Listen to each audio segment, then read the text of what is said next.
Welcome to the Christianity in Business podcast with host Darren Shear, an initiative of the Archie W. Dunham College of Business at Houston Baptist University.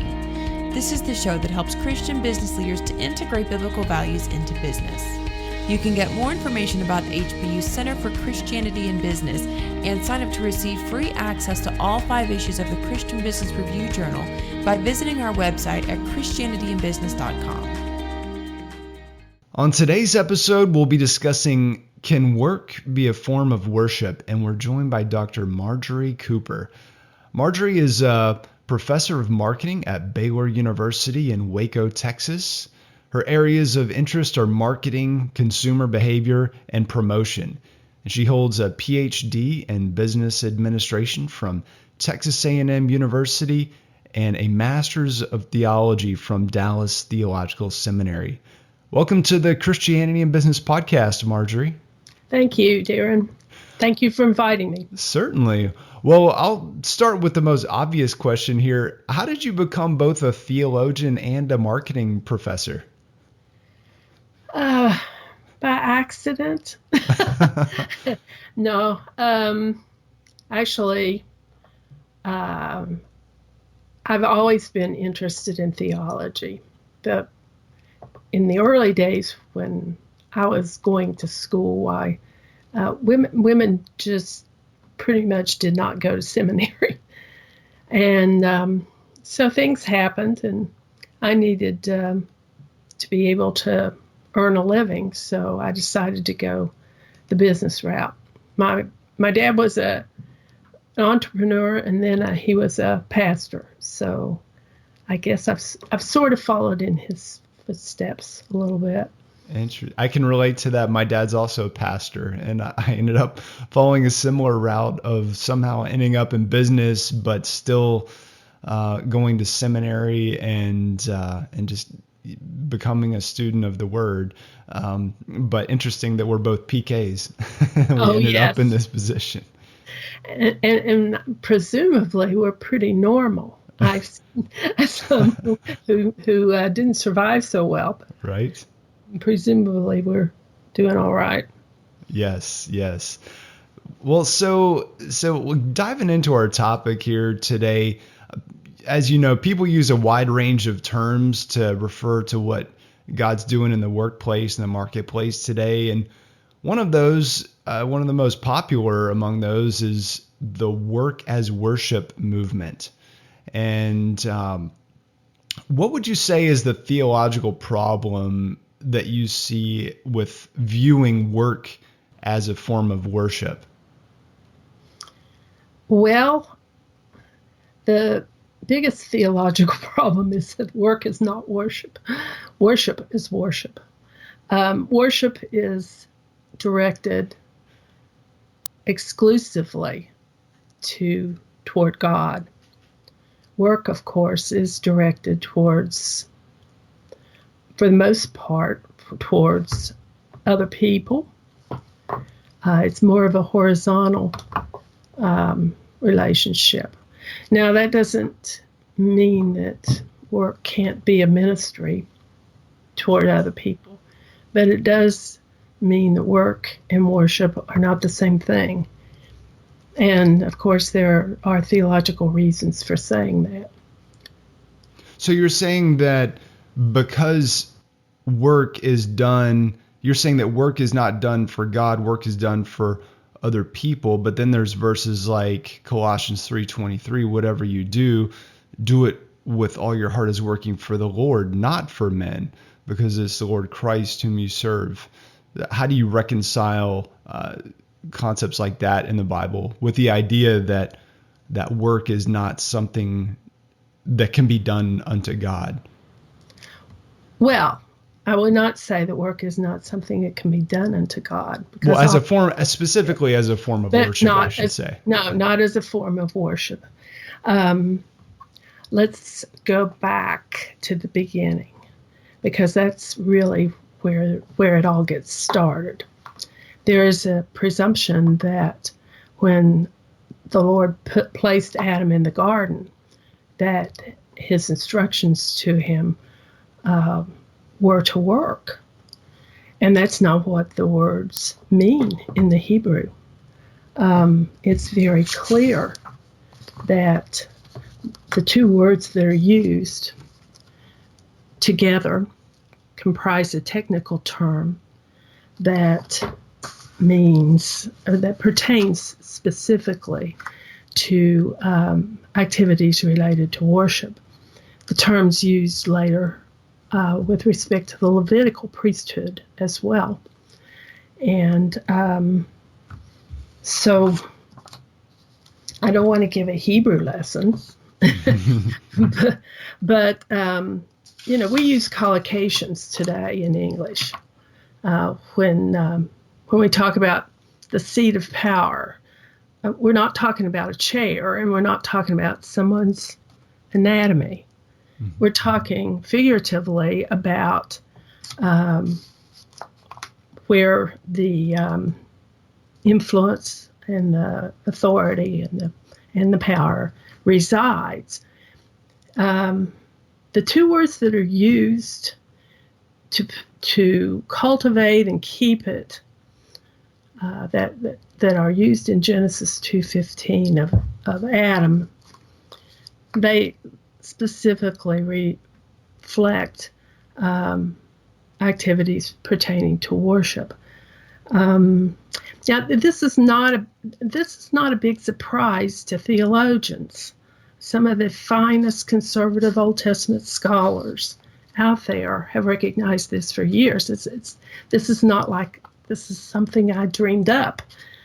That they recognize that Eden is a prototypical sanctuary.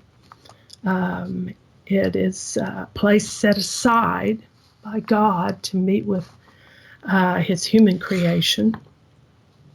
And that what takes place there is, in some sense, worship rather than toiling as we think of work today. Toiling comes after the fall. And so what was going on in the garden was not agriculture. It was some form of worship and fellowship with God. Or a task, but it would also involve a task like, for example, naming the animals, right? Yes. Would that be considered work or no? Not in the sense that we think of work today. Everything we do today in terms of work is tainted by the fall. And so it's always carries with it some degree of negativity and toil. The work that was done before the fall would have been in compliance with God's instruction, but it was also specifically naming the animals. That was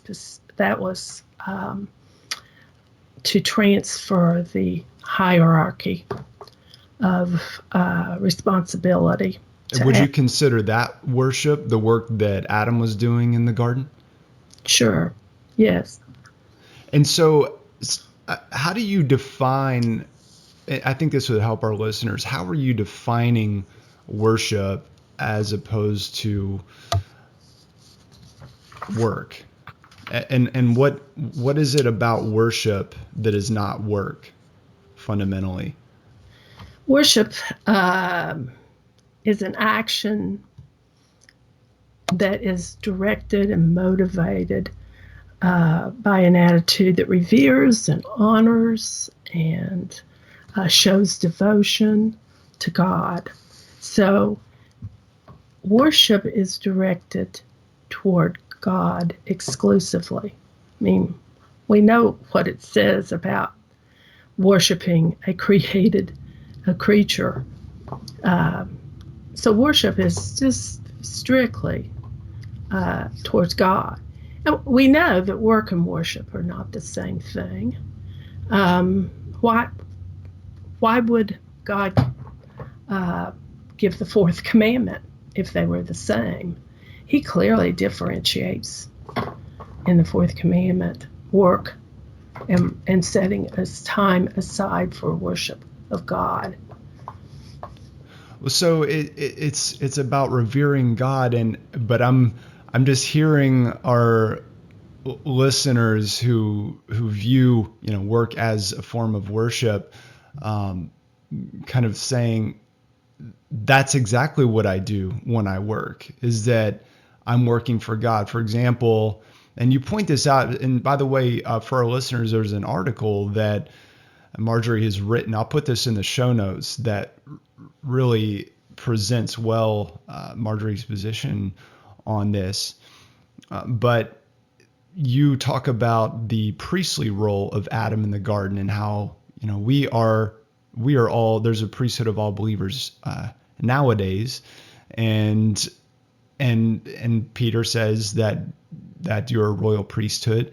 One of the ways we carry out that role as priesthood is by offering sacrifices, right? And I think one of those sacrifices, certainly Romans 12, offer your body as a living sacrifices. But I think in the course of a work day, for example, when there's an ethical decision and there's an option, do I do the expedient thing to make a profit, or to take advantage of the situation or a customer, or do I forfeit that? Do I, to use a theological term, sacrifice that unto the Lord, and just let that be a sacrifice in the midst of the workday to honor and as an act of worship? Could that be considered, in your view, could that be considered an act of worship to make that kind of a sacrifice in a workday? We're ambassadors for Christ, so we represent him wherever we are, and we represent him throughout the week in the workplace. And so we should act in ways that reflect well on our Savior, so that people, we are not the cause of people stumbling. But worship is when we meet with God. And I would not say that you can't worship God in the workplace, because obviously you can worship God any place that you take time out to commune with him and to honor him. But work primarily is for the purpose of offsetting the effects of the fall. And so what I'm concerned about is the lack of differentiation between what we do to offset the effects of the fall and what we do that is exclusively God's. And there is a difference. As I said before, we see that in the fourth commandment. And we see, as far as justification for saying that work is worship, the Genesis passage that's usually quoted, Genesis 2:15, that's just bogus, because that's not what it means. So we have lots of opportunities to honor the Lord and serve him in our work, and to represent him well. But work is work, and worship is worship.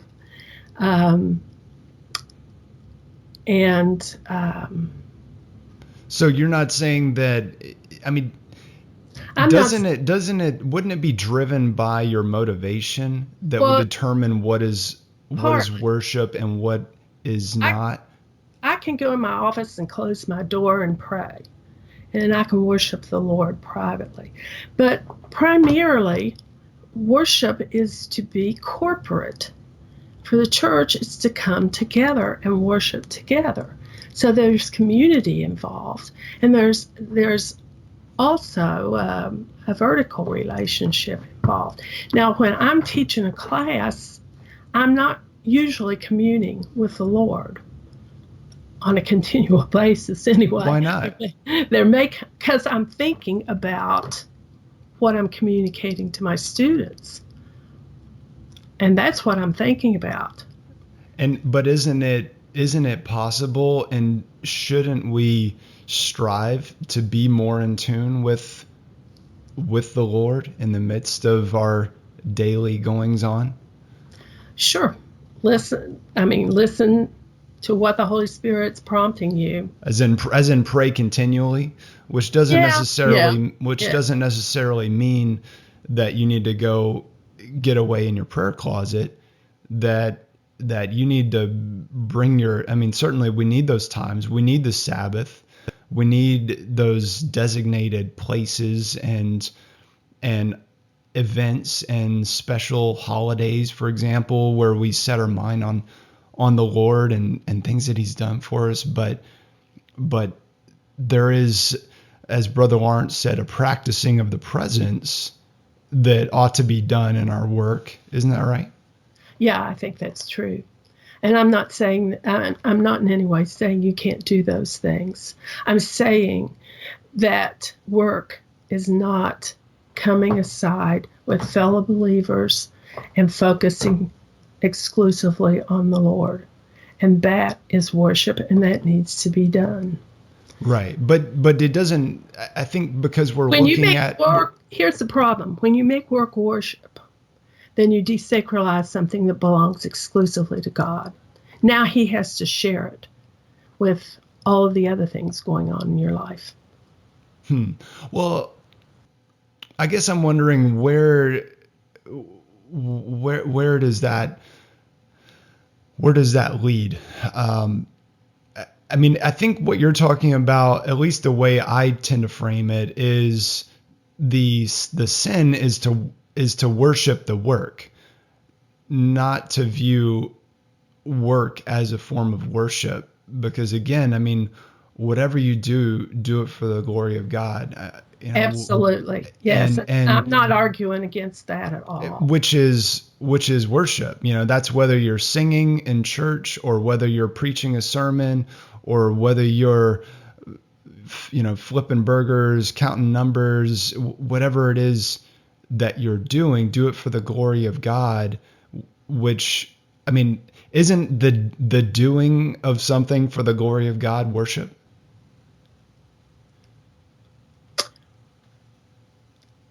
I don't think it's exactly the same thing, no. I think that worship is directed towards God. See, that's the difference. When I'm doing something else, it's horizontal. It's directed towards this world and the people around me.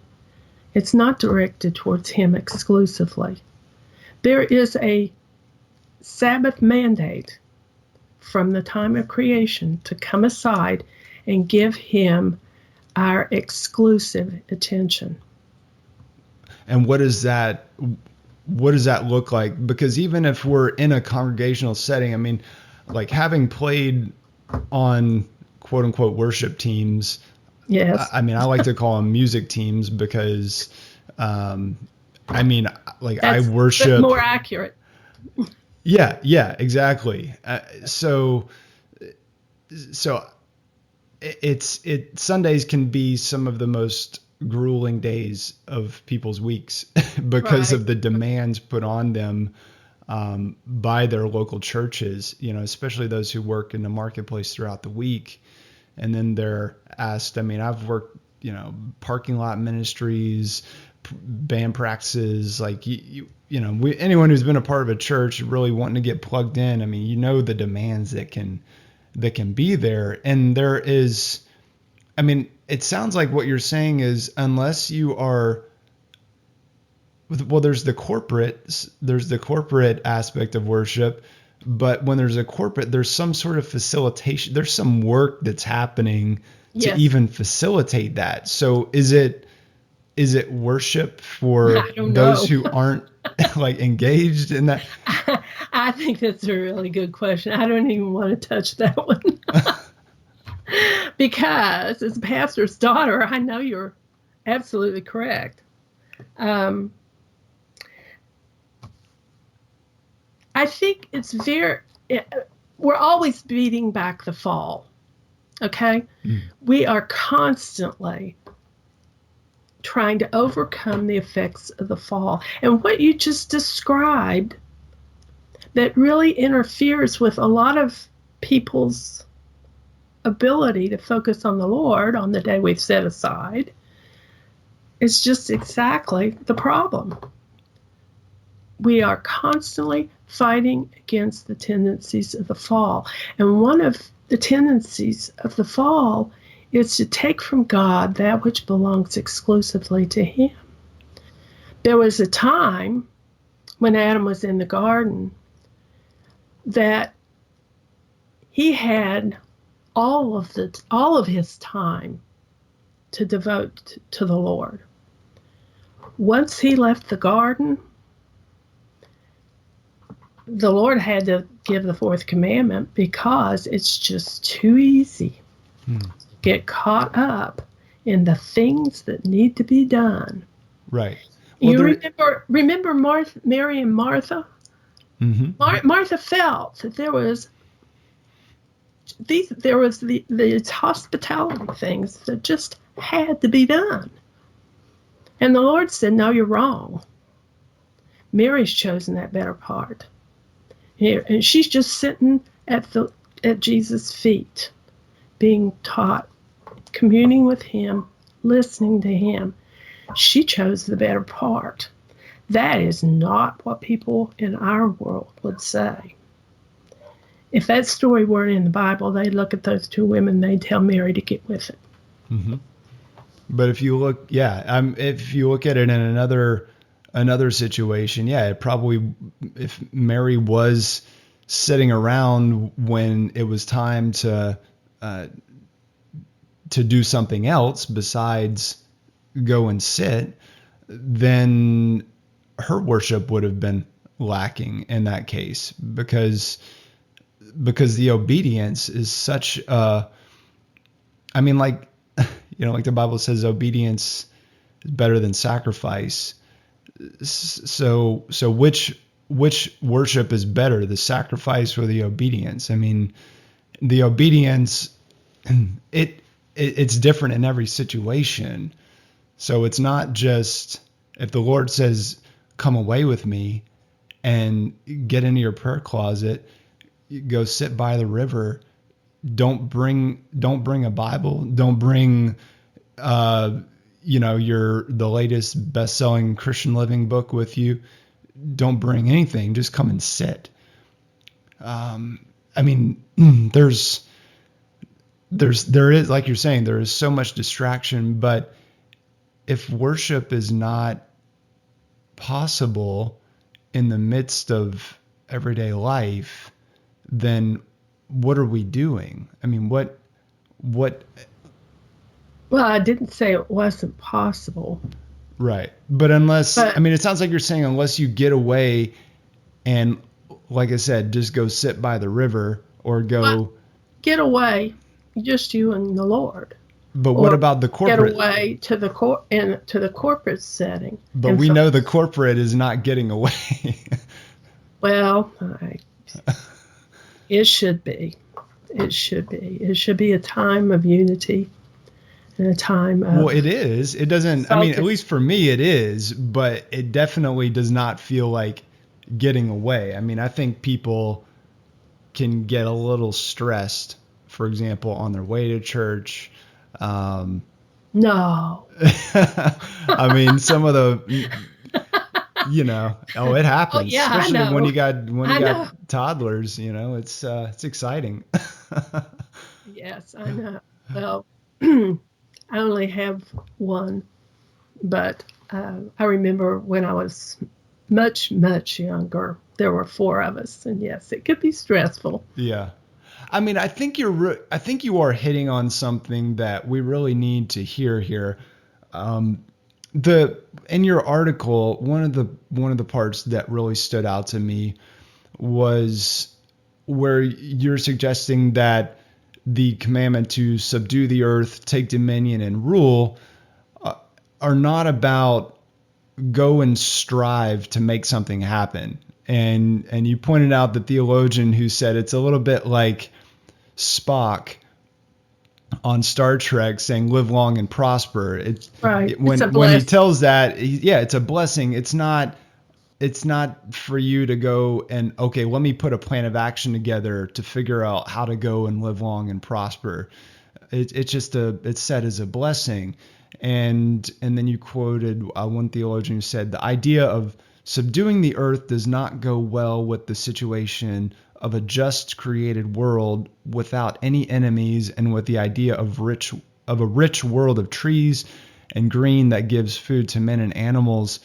And there's a theology out there about taking dominion. I mean, dominion theology and Yes. kind of taking the subdue the earth, this whole commandment, and like a striving approach where we're going to take the bull by the horns, and we're going to really get this world straight for Jesus. And you point out, why don't you unpack like what the language is there? Well, it says, be fruitful and fill the earth and subdue it. The two verbs, subdue and have dominion, are the two we're looking at here. So the Hebrew verb for subdue is kabash, and it's fairly rare in the Hebrew Bible. It does occur, but in the places where it occurs, it's pretty negative. For example, in Micah and Zechariah, it refers to trampling or treading on something. Yeah, like I'm going to put the kibosh on you. Yeah, I'm going to put the kibosh on you. Exactly. And so scholars have looked at that and said, that just doesn't comport well with this passage, that God would be pronouncing a blessing and telling people to trample the earth. And so if you look a little further, we find that kibosh is a Akkadian cognate, which will just cause your listeners' eyes to cross. But that means it's another Semitic, closely related Semitic language. Hebrew borrows a considerable number of words from Akkadian. Akkadian is the old Assyrian language. And so the Chicago Assyrian Dictionary lists several meanings for this word. And it also means to step into something, or to stride or pace off, or to walk upon. And so it usually is used in connection with the land. So putting all of this back together, kibosh has a figurative sense. The land is not literally trampled down, but rather it's set foot on and entered and occupied. So they're to have offspring, and they're to walk all over the earth, and they're to fill it. And this, of course, would, if Genesis was written by Moses, as we believe, it would resonate with the Israelites who are about to go into the land. The verb that's translated have dominion, radah, is also a difficult verb. It connotes ruling oppressively, but it's also associated with the role of the shepherd, the good shepherd. And in Psalm 68, for example, it picks up the idea of how the shepherd leads the flock and supervises the flock and protects it and defends it, protects the weak from strong predators and that kind of thing. So we're getting an idea that the blessing is this is the earth that God has created for his human subjects. And he tells them, here's a blessing. This is for you. Walk across it, populate it, and defend it. against those who would destroy it. And so it's not like a striving or even like it's not aggressive at all. Yeah, exactly. But there definitely is the sense in which we are called to be on mission and going into all the world and making disciples and teaching, baptizing. Now, that's a participle. As you go into the world. Make disciples, teaching them everything that I've taught you. I mean, you really don't teach anybody something by taking an aggressive stance against them. So, again, it's gentleness and kindness for the most part. I mean, there are times when we saw Paul rebuke those who were out of line, but in general, the approach is a kind one, a one that is works with the natural order of things. Right. Well, there's no question about the kindness and the fruit of the Spirit, but so it sounds like you don't like the idea of anything that sounds like work, in the sense of this is what God is calling us to do to honor him, to worship him. Well, let me remind you that I went to seminary for 8 years in order to get that seminary degree. At the same time, I was a full-time on the faculty at Baylor. And I was commuting twice a week the last 4 years to Dallas. So there are times to be aggressive. I can't tell you how hard that was. And it was just something I felt like I needed to do. And I think when you need to. I don't know. I feel like the Holy Spirit lays it on your heart. This is something I really need to do. And this is something I need to, sacrifice to do. But the blessing of obedience is so much greater than the sacrifice. I don't think of it as a sacrifice, but it wasn't easy. So why don't you think of it as a sacrifice? Well, because I got so much more out of it. I mean, it just meant so much to me to be able to do that. I grew tremendously in a spiritual sense. I learned so much. It was something that I have wanted to do since I was 15. And the Lord gave me the opportunity to do it. And he supplied the funds. And he supplied a place to live. And I feel like I was overwhelmingly blessed to be able to do it. So. But you don't think that those long hours in the library, that those experiences you wouldn't equate that to worship? No. That was just plain old work. No, it was to honor the Lord, in a sense, but it wasn't the same thing as coming aside and just focusing on him. There were times when I was focused on other stuff. So I think that one of the takeaways for us is to really get more focused on him and every day. Possibly that's the thing. I think that when I hear people say work is worship, first of all, they got Genesis 2:15 wrong. They've got the Garden of Eden wrong.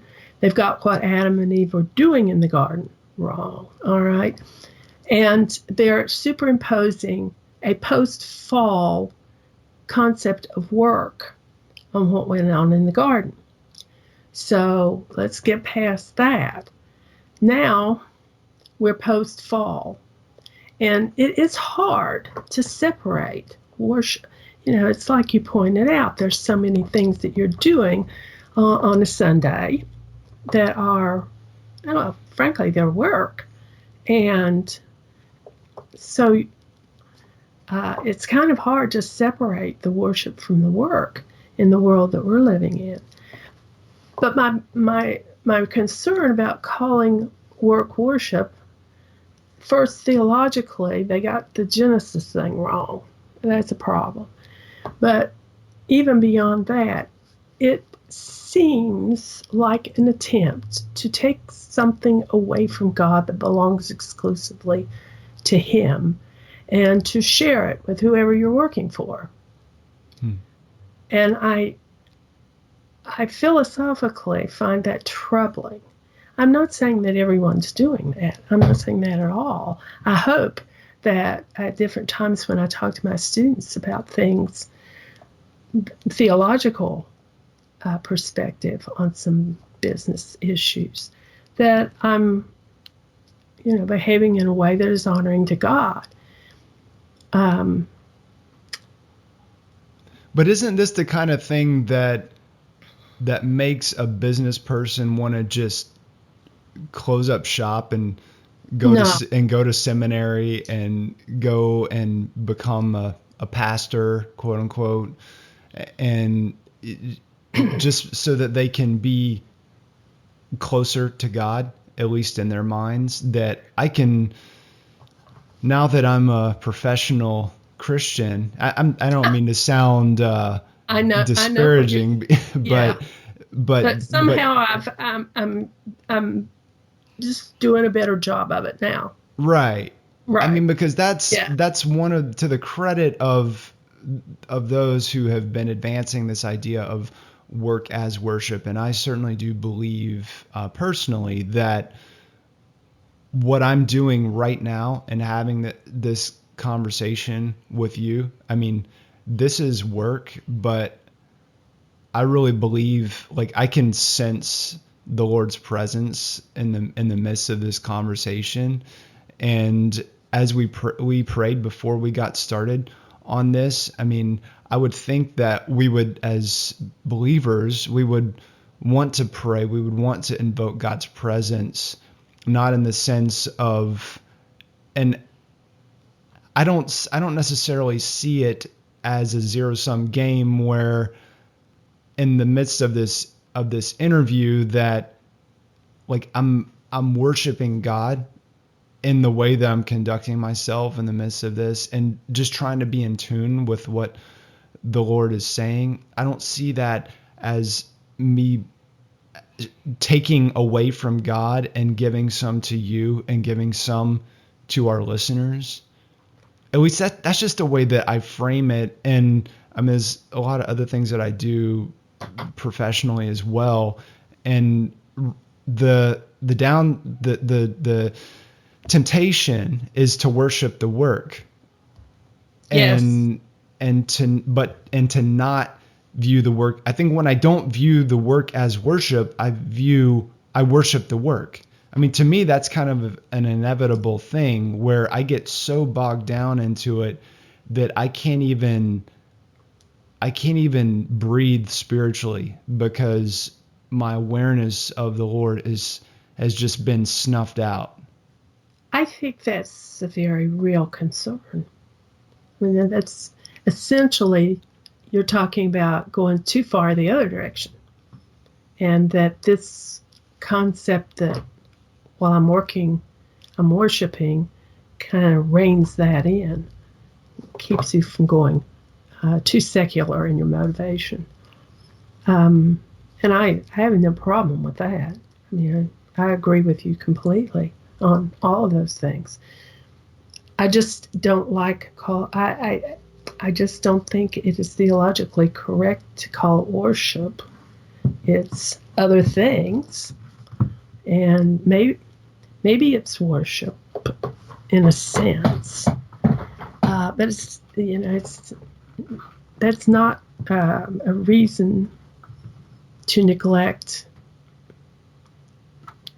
what is primarily worship. I mean, I definitely do see where you're coming from, and I so appreciate your emphasis on the Sabbath as well. If somebody is wondering, what is we like business people, we like actionable things. What is one practical thing I can do walking away from this conversation and make sure that I'm not worshiping my work? And that is to take a Sabbath where you're not going to, and you point out in your article, the Sabbath is not just about going to the lake and fishing, watching football, whatever. It's reclaiming our weekends for the Lord. But then again, the Sabbath was made for man, not man for the Sabbath. It definitely should be, if you feel like you're getting something out of the Sabbath, that makes sense because Jesus said it was made for you. If you feel restored and refreshed going into your week, and there have been plenty of Sundays where I have not felt refreshed at the end of it just because of doing things for the church. And I got a hold of that years ago, and it is just, it's been that taking a Sabbath has been the best time management and just one of the best spiritual management decisions I ever made to just stay out of that rat race. Yes. What does your Sabbath day look like, Marjorie?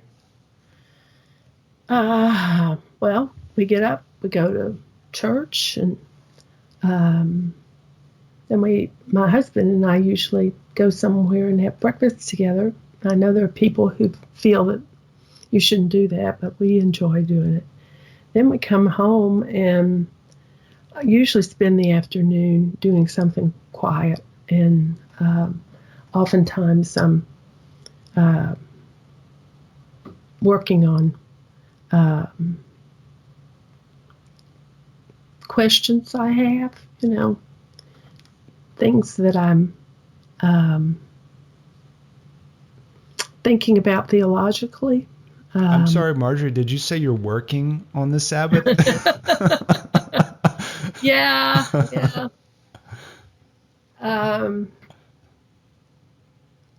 It varies, but I mean, I might take a nap, but I might work on something theological that refreshes me. So I often do that. What would be a parting piece of advice to encourage our listeners, especially around this idea of the Sabbath? I mean, how important is that, and what does somebody need to do? Let's say that Sunday is just, I mean, and I experience this with clients. I don't know if they have another day of the week that they set off, but I'll get text messages, emails. I really try to educate them that, look, I'm not responding on Sundays, but a lot of business people, they don't have any boundaries. Yes. Yeah, we mentioned that in the article too. I don't really have a lot of problem with that because of the kind of work I do, being a university professor. If I want to be out of pocket on the weekend, I can do that pretty well. I sincerely sympathize with the business people, especially those who have a boss that expects them to be working throughout the weekend, for example. Yeah, I've been there. Yeah, and I know there are plenty of them out there. I can't tell people what to do. you all have to make your decision, you and the Lord together. I at one point in my life chose deliberately to get out of the rat race. I got my MBA, and I decided I don't want to go to work for a big corporation that's going to eat up my life. I'm going to go into academia where I have a little more control. So I'm sympathetic with people that are wrestling with this, and you may, it's not for me to tell them what to do. It's between them and the Lord. I think you're happier if you find a slower pace of life than what we've got going on in the business world right now. Yes. Well said. Well said. Marjorie, thank you so much for taking your time here toward the end of the day to share with our listeners. What would be the best place for people to hear more from you? And we're certainly going to link up to the article that provides some of the inspiration for this discussion. That'll be in the show notes. Anywhere else you'd recommend people go? I don't have anything else out there on this particular topic. My co-author is going to be writing on this topic, but he hasn't written the paper yet, and then it will be in a theological journal. So, I don't really have anything else out on this topic except this one paper right now. Well, it's got plenty of meat in it for our. The stuff I've got coming here. out is on 1 Timothy chapter 2 about women teaching in the church. Had an article in Presbyterian in spring, and another one coming out this coming spring on that passage. Yeah, it's good that you dig into such non-controversial topics. Yeah, I know. Well, this has been a great discussion, Marjorie. Thank you so much for taking your time out, and looking forward to continuing the conversation. Thank you for inviting me. We hope you've enjoyed this episode, and if so, we would greatly appreciate it if you would leave us a quick rating and review for the Christianity in Business podcast on iTunes. You can get more information about HBU Center for Christianity in Business at christianityinbusiness.com. Thanks for listening, and remember to keep integrating biblical values into your business.